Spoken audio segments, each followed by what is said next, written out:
saba Oromoo keessaa quuqama Oromoo qabu inni hin jaallannes inni jaallatusi waa'ee Hacaaluuf kan hin madoofne hin jiru jechuudha. Inni kuni common ground tokkummaa saba keenya at least gara tokkotti kan fidedha jechuudha. Gara tokkotti kan fidedha.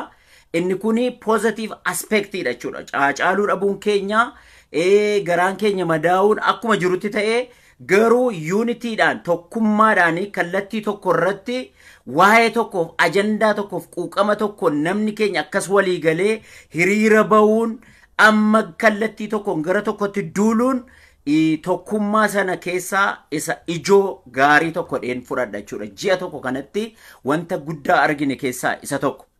Inni lammaffaan immoo yaadattu yoo ta'e mootummaan kuni keessumaa moor waggaa tokko booda idduma keessumaa Abiy Ahmed Nobel Peace Prize fudhatee achi booda climaxii fudhatama isaarra gaheera wanta hundumaa harka koorra gashadheera jedhee achi booda kana booda nothing I lose jedhee conclude godhee kallattiidhumaan immoo akka adversary saba keenya ilaalee gara saba keenyaatti fuula isaa naanneffatee saba keenya miidhuu saba keenya cabsuu wanta Oromoof Oromiyaa fakkaattu hundumaa isaan keessa jaallawwan isaarree quuqama saba keenya warra qaban cabsuu administrationii keessaa fageessuutti idda ni deebi'ee booda wantoota inni mul'ataa jiran keessaa idda Hacaaluun du'e asitti wanti tokko kan godhe hundumtuu unityidhaanii gara tokkummaadhaanii saba keenya gara qabsootti fideera jechuudha. Yaadannaa anaan dabalatee yeroo Wallaggaa irratti duulamaa ture okay wanti kuni yeroodhaan hin fooyya'aa yeroodhaan hin tasgabbaa isa jedhu ilaalaa turre jechuudha. Anaan dabalatee yeroo obboloota keenya Gujiitti du'i ture yeroo hidhamuun ture yeroo wantoonni baay'ee Wallaggaaf Gujii duwwaatti taargeetii godhatee ture namoonni baay'een dhalootuma Wallaggaa warri ta'an dhalootuma Gujii warri ta'anii namoonni baay'een keenya riijinii kan biraarra warri turre yuunifoormiidhaanii kallattiidhaan qabsoo tokkotti hin bobbaane jechuudha. Inni kun maaliifi divide and rule obboloonni achi dhufaadhuma sirni Itoophiyaa sun barsiiseen inni jala jalaan yeroo inni godhaa ture hundumtu uniformiidhaan hin dhaabanne gaaf tokko fooyya'uu danda'a istirateejii ta'uu danda'a wantoota kana immoo isa duwwaatu hin ta'in external partiin irree contributionii keessaa qabu isa jedhuuni hundumtu cal jedhaa ture jechuudha. Amma garuu idda Hacaaluun du'ee qabsoo Oromoo hundumarraan kallattii hundumaanuu qabsoo Oromoo gara tokkotti naannessa jechuudha.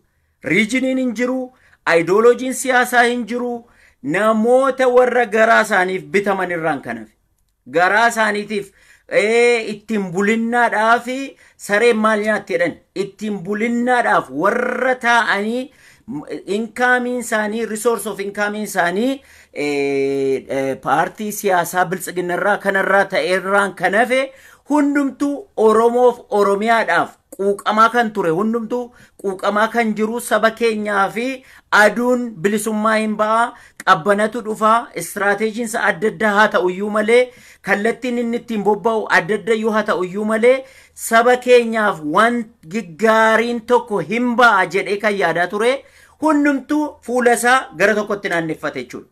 Qabsoo Oromoo yuunifoormii godhe jechuudha.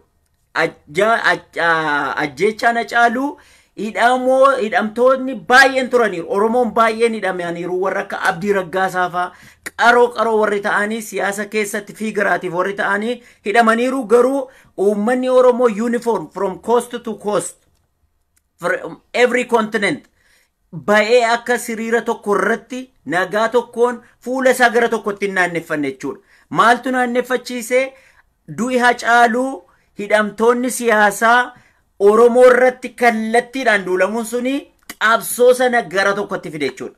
Inni kun immoo bu'aa isa lammaffaadha jechuudha. Unity isa lammaffaa du'i Hacaaluu ji'a tokko keessatti nu gumaachee hunduma keenya iyyuu achi as baase jechuudha. Including myself. Isa dur maanni giddugaleessa siyaasa giddugaleessaa taphatamaa ture amma garuu fuulleffannee wanti nutti dhufaa jiru saba keenya ajjeesu saba keenya miidhuu akka miidhaa isa duraanii irra utuu hin ta'in akkuma sabaatti survivalii nuuni qabnu baay'ee to the critical point irra ga'eera. Akka isa marginal utility ni economics keessatti asii ol ba'ee gadi bu'u. Wanti Oromoo kuni wanti duraan haasaa turre yeroo jalqaba Abiy dhufe asii ol ba'ee ture. Yeroo Abiy immoo deebi'ee keessumaa Nobel Peace Prize fudhatee sabni Oromoo kanaa booda harka kennateera. Deeggartoota baay'een qaba, saba baay'een qaba, diplomaatota biyya alaa western hundumtu na duukaa jiru, worldiin IMF hundumtu harka koorra jiru jedhee inni garuu siyaasa isaatti mijeeffachuu fi kallattii argisiifatee garanni saba keenyatti naanneffatee kaasee asii gadi bu'aa irra adda dhufe kaasee unirree qabsoon Oromoorree garuma sanatti fuulleffataa dhufe jechuudha. Yeroo isaaf gadi adeemaa dhufe tokkummaan Oromoo garuu qabsoon Oromoo garuu asii ol ka'aa jira jechuudha. Maaliif amma uniformly language tokko haasa'uu dandeenya. Istirateejiin adda adda ta'uu danda'a malee har'a Oromooni akka Oromootti rakkoo keessa jiru hin jiru kan jedhu tokko nama sammuun isaa hin hojjennedha.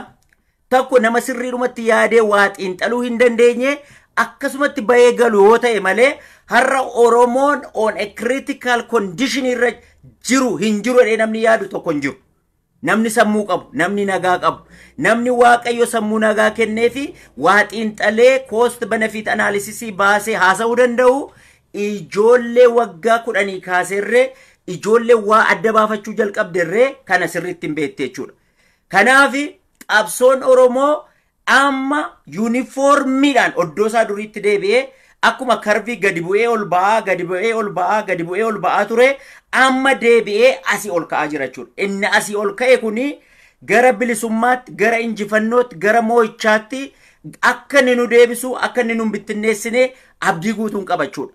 Maaliif inni kuni lesanii guddaa qabsoorraa qabsootti, muuxannoorraa muuxannootti sabni keenya waan baay'ee baraa turre amma garuu inni kuni hammam wantoonni baay'een hammam wantoonni abdii argan wantoonni baay'ee dubbataman wantoonni baay'ee mul'ataman actionii inni fudhatamerree political space bal'isuu haa ta'u dhaabolee siyaasaa Oromoos warra biraas gashuu haa ta'u hidhamtoota siyaasaa hiikuun haa ta'u temporary gameedha malee amma kanaa booda utuu hidhamtoota siyaasaa hiikanii political spectrum bal'ifneerra utuu jedhanii Abiyyiifaa kanaa booda Oromoon callisee go ahead hin jedhu jechuudha.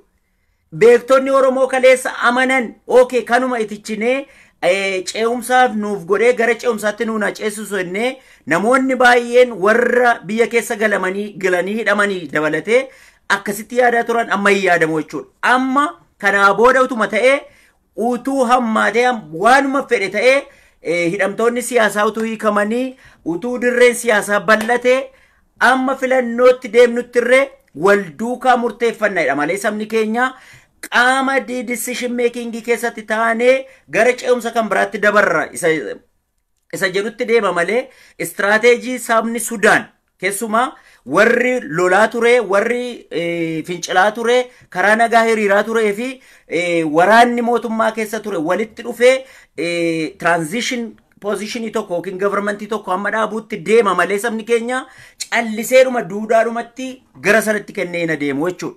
Kuni bu'aa Hacaaluun Hidda Du'ee argame keessaa isa tokkodha jechuudha.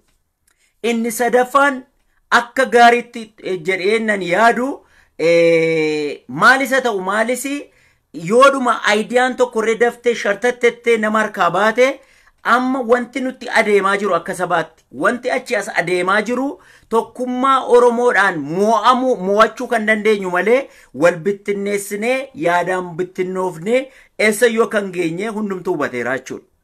Inni kuni gidduu kana gadda baay'ee dubbadheen ture keessumaa waa'ee OMN managementii fi aktivistoota Oromoo gidduutti wantoonni ta'aa turan namoota keenya baay'ee keenya nunaasisee diina immoo gammachiisee kan ture har'a yoo laaltaniitu ta'ee isaan walitti dhufanii haasa'uun tokkummaa uumuun konsensasii tokko irra ga'amuun suni at least har'a Oromoon akka durii yeroo tuutti walitti hin fudhatiin utuu waliin facaasin utuu immoo mareedhaaf yeroo hin fudhatiin walitti dallanii fagoo deemuu kan dandeenye mirkaneesseera jechuudha. Har'a wal dhaggeeffataa jira, wal hubataa jira. Tokkummaan kamiyyuu caalaa cimaa akka inni nu barbaachisu eenyuyyuu hubateera jechuudha. Kun bu'aa isa sadaffaadha dheeyyaadha. Still ammayyuu wantoonni kun akka gaariitti iyyuu haa mul'atan iyyuu malee wantoonni kun akka gaariitti iyyuu achi asa baani malee ammayyuu irratti hojjetamuu, develop ta'uu, tarkaanfatamuu kan hin qabamu wantoota baay'eetu jira jechuudha. Wantoota baay'ee haasofnee ammayyuu irratti hojjennee wantoota baay'ee fooyyessuun kan nurra jiru wantoota baay'eetu mul'ataa jira. Isaanii waan tokko tokko barbaadaa jechuudha. Walumaa galatti garuu akka saba keenyaatti biyyattis bilbillee hin qorannaa. Yes, namni hidhamaa jira eeyyee. Oromoonni qabeenyaan isaa saamamaa jira eeyyee. Akka sabaatti tuffatamaa jirra eeyyee. Garuu wanti achi as adeemaa jiru Oromoodhaa fi gunniusiidha malee akkuma sila karviidhaan kaa'utti ka'ee wanti Oromoo qabsoon Oromoo akkuma asii olii gadi karviin sun deemaa ture amma asii ol ka'aa jira malee asii gadi bu'aan jiru. Yeroo aduun jalloota, yeroo aduun warra nu miidhanii, warra cabuu keenya barbaadanii, warra miidhamuu keenya barbaadanii asii gadi lixaa jirtu. Aduun Oromoo, guddinni Oromoo, bilisummaan Oromoo garuu asii ol adeemaa jira. Isa kana 100% sabni keenya irratti confidence qabaatee irratti tokkummaa kana jabeessee capitalize godhee akka inni hojjetu irrattis hin jajjabeessuun barbaada.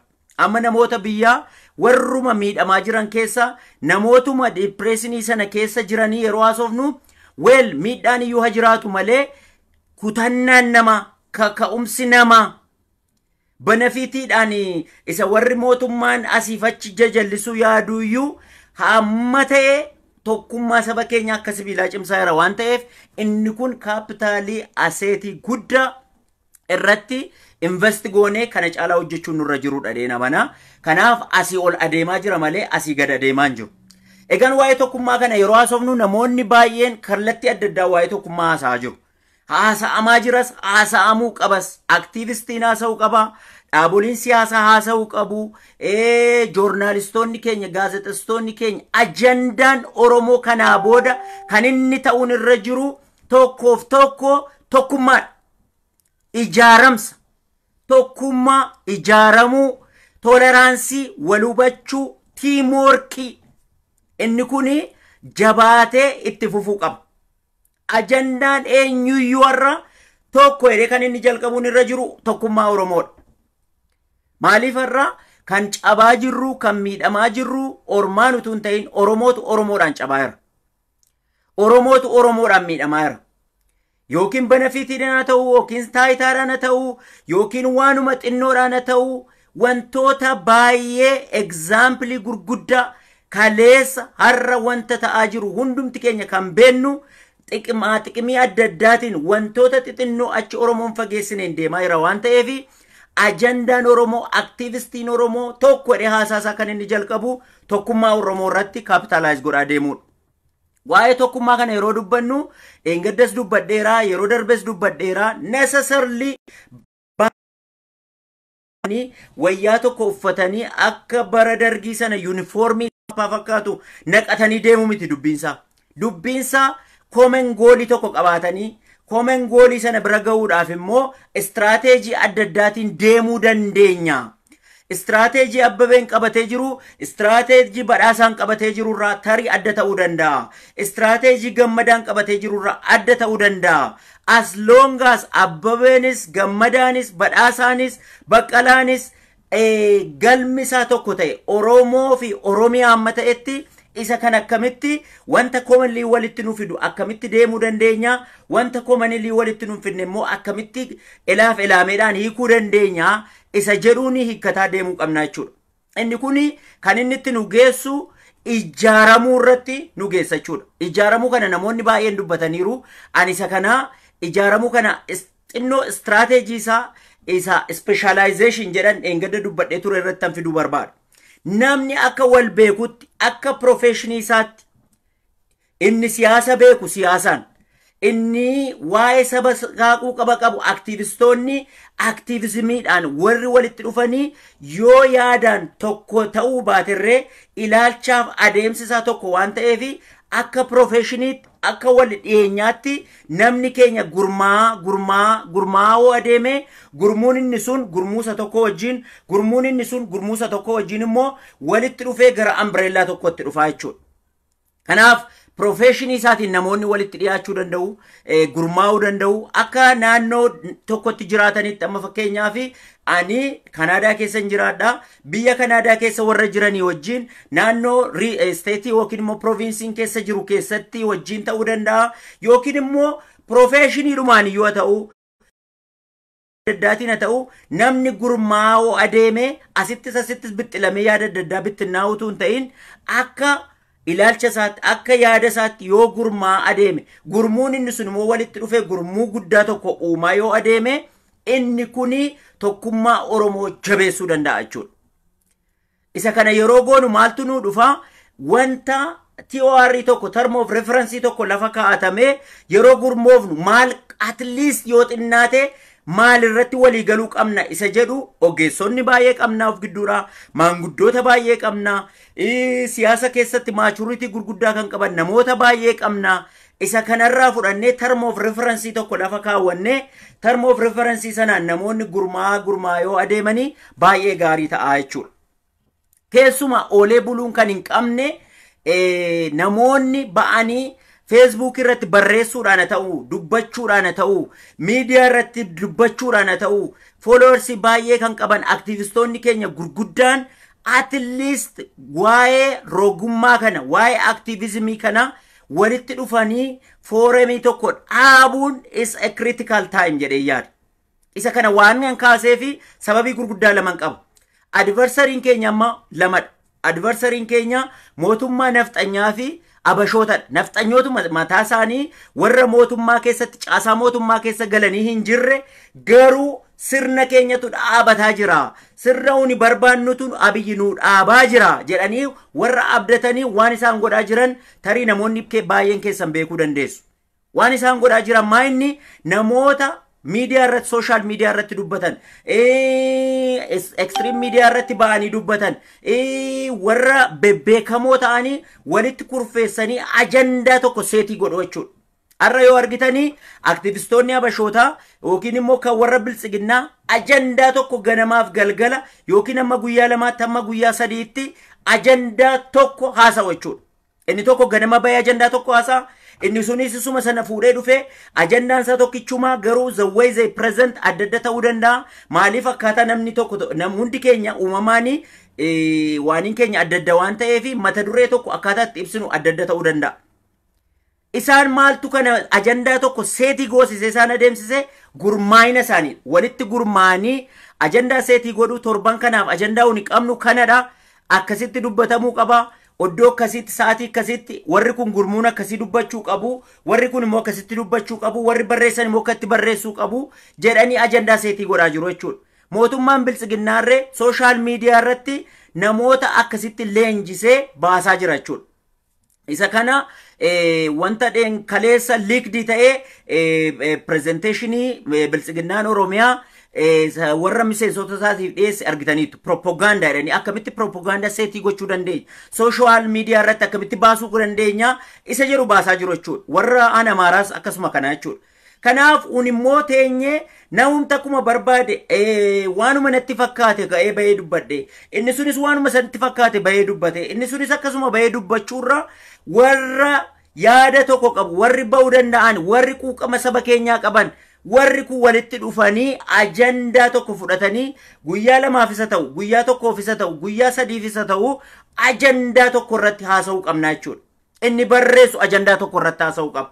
Inni miidiyaa irratti interview kennu yookiin immoo analysis kennu. Inni immoo akkasuma social media isaa irratti bahee namni kumni tokko haa ilaalu, namni tokko haa ilaalu, namni lama haa ilaalu, namni dhibbi tokko haa ilaalu ajandaa godhee bahee dubbatu yaada tokko irratti yoo dubbatame ajandaa seetingii keenya sirriitti asii achi diriirsuu dandeenya jechuudha.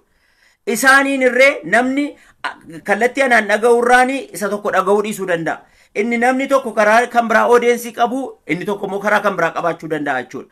Ajanda wal fakkaatan garuu audience adda addaa namoota qaban gidduudhaa yoo ba'ee yoo faca'ee yoo adeemee wantoonni barbaannu suni taargeetii isaa rukutuu danda'a jechuudha. Kana agenda settingiidhaa fi keessuma activist forumiin obboloonni gurguddaan warri miidiyaa irratti baatanii jirtan of baaftanii un activistii Oromoodhaaf hin jettan. I don't call myself activist.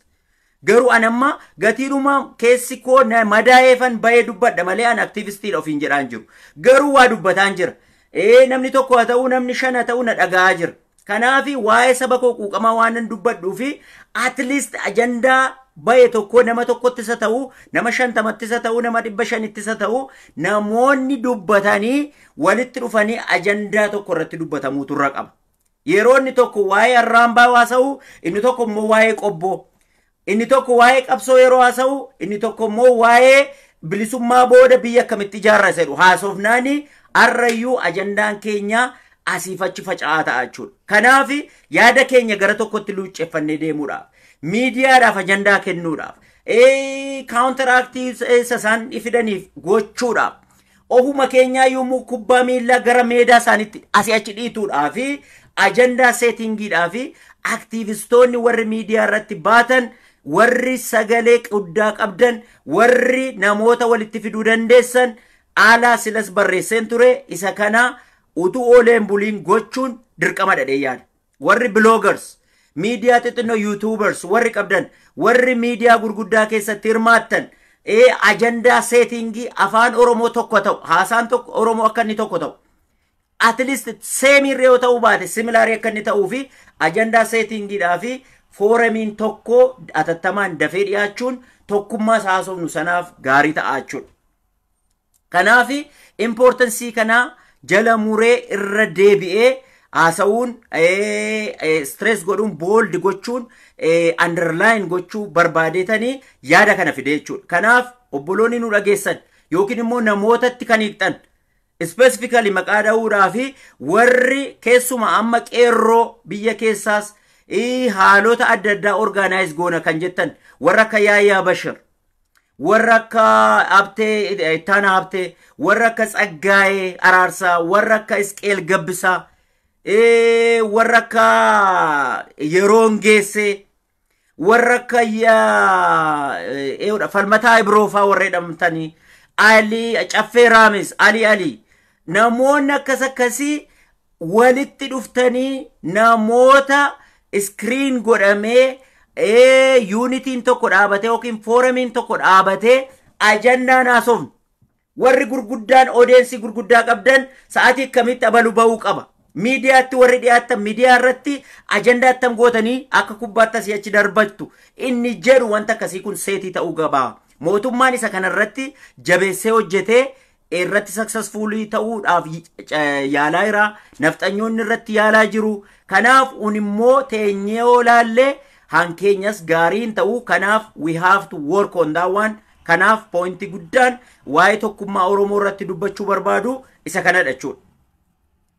Inni kana gochuun keenya wanta mootummaan kuni irratti wanta qabu hundumaan paaworii qabu hundumaan saba keenya cabsuudhaaf hojjetaa jiruu fi counteractii godhaa jechuudha. Qeerroo biyya keessa socho'aa jiranii fi abdii ta'aa jechuudha. Ajandaa isaan achi seetii godhanii hundumtuu laanguweejii tokko haasa'uudhaaf seetingiidhaaf nu gargaaraa jechuudha. Lammaffaan immoo inni kuni muuxannoo sheeringiidha. Namoonni gurguddaan amman maqaa keessan na'ee boor jiraachuu dhiisuu dandeessu. Jawaar Mohammed har'a ofii isaatii mana hidhaa jira. Kaleessa waggaa lamaan irraa qabsoo Oromoo successful ta'e keessatti roolii guddaa taphata. Har'a Jawaar Mohammed baay'een jiraachuu danda'u. Still we have to produce Jawaar Mohammed kumaatam, Tsaggaayee Araarsaa kumaatam, Isqeel Gabbisaa kumaatam, Abtee Ittaanaa Abtee kumaatam, Henook Gabbisaa kumaatama baasuun dirqama keenya jechuudha. Kana goonaa yeroo foorumii akkasii keessatti namoota potentiaalee qaban screen goonee haasaadhaanis mareedhaanis train goonee shape godhaa deemnudha jechuudha. Oromoon baay'een amma wanti baay'ee nu miidhu namni keenya hin ba'a nam tokko qaroon hin ba'a qaroon immoo qaroo baasuu dadhaba jechuudha. Ogeessi hin ba'a ogeessi ogeessa baasuu dadhaba jechuudha. aktivistii guddaan beekamaan akka Jawaarin bahu garuu Jawaar kumaatamoonni bahuu dadhabuu danda'u jechuudha. Har'a Hacaaluun hidda du'ee ji'a tokko gidduutti utuu har'a Jawaar Mohammed biyya alaa jiraate yookiin immoo hidhamee hin jiraanne qabsoon Oromoo tarii akka har'aa kana olii gadi burjaajee tiraachuu dhiisuu danda'a. Kanaaf kumaatama baasuudhaaf foorumii akkasii keessatti guddisuu dandeenya jechuudha. Muuxannoo sheerii gochuudhaan guidelines qopheessuudhaaf intro irratti akkamitti dubbatamuun irra jira, main point irratti akkamitti dubbatamuun irra jira, conclusion irratti akkamitti dubbatamu, propaganda siyaasaa akkamitti ittiin taphachuun ni danda'ama, ajandaa tokkitti akkamitti asiif achi explore godhamee babal'isamee adeemuun irra danda'ama.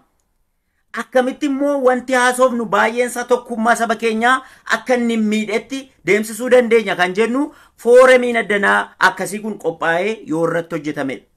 Kanaaf foorumiin akkasii kun utuu ooleen buliin aktivistiinumaan egzaampilii fudhadhee rogeeyyii adda addaatiin, profeshinii adda addaatiin, yuuniyeenii adda addaatiin amma fakkeenyaaf good examplein actively hojjetamaa jiru Oromoo International Lawyers Association. Isaan kun amma akka profeshinii isaaniitti walitti dhufanii galmaa'anii dhiibbaa adda addaa mootummaa birattirree westernii birattirree sagalee guddaa qabu jechuudha. Kanaaf yeroo sabsab jedhamee akka yuuniyeniitti ta'u, akka associationiitti ta'u, akka foorumiitti ta'u, akka communityitti ta'u yeroo organized taanu tokkummaa Oromoo sin jabeessina. Lammaffaa ajandaa seetii goona. Sadaffaas immoo dhageettiin isa qoba dubbatamu tokkummaadhaan yeroo dubbatamu dhageettiin namaa sin dabalaa jechuudha. Kanaaf Oromoon isa kanarratti jabaatee hojjechuun dirqama isaadha jechuudha. Inni kan biraan akkuma sila jedhee mootummaan Abiy everything under his power fayyadamee saba Oromoo cabsuudhaaf fedhaa jira. Caasaan isa tokkodha. Isa tokkoo fi isa guddaadha. Birokraasiin mootummaa isa lammaffaadha. Inni sadaffaan immoo koovidiidhuma kana dhukkubuma kanarree fayyadamee Oromoo cabsuudhaaf guddaa irratti hojjetaa jira jechuudha. Inni kun ittiin filannoo dheeressuun isuma hundi keenya irratti haasa'amaa turemedha. Isuma baay'een keenya beennu. Har'a garuu beektonni Oromoo baay'een deliberately, artistoonni Oromoo baay'een deliberately dhukkuba kanaanii akka isaan qabaman godhamaa jira jechuudha. Miidiyaa irra inni ture obboleessi keenya Dajanee Xaafaa dhukkuba kanaanii contacted ta'eera, already contaminated ta'eera. Artistoonni Oromoo ijoolleen baay'een keessumaa boo'ichaa Hacaaluu irra turanii dhukkuba kanaan akka isaan baay'ee qabaman dhagaa jirra. Namoonni baay'een dhageessaniitu ta'a. Ixxiiqaa Tafarii already qabameera jedhu. Already iyyuu mana yaalaa ciiseera jedhama.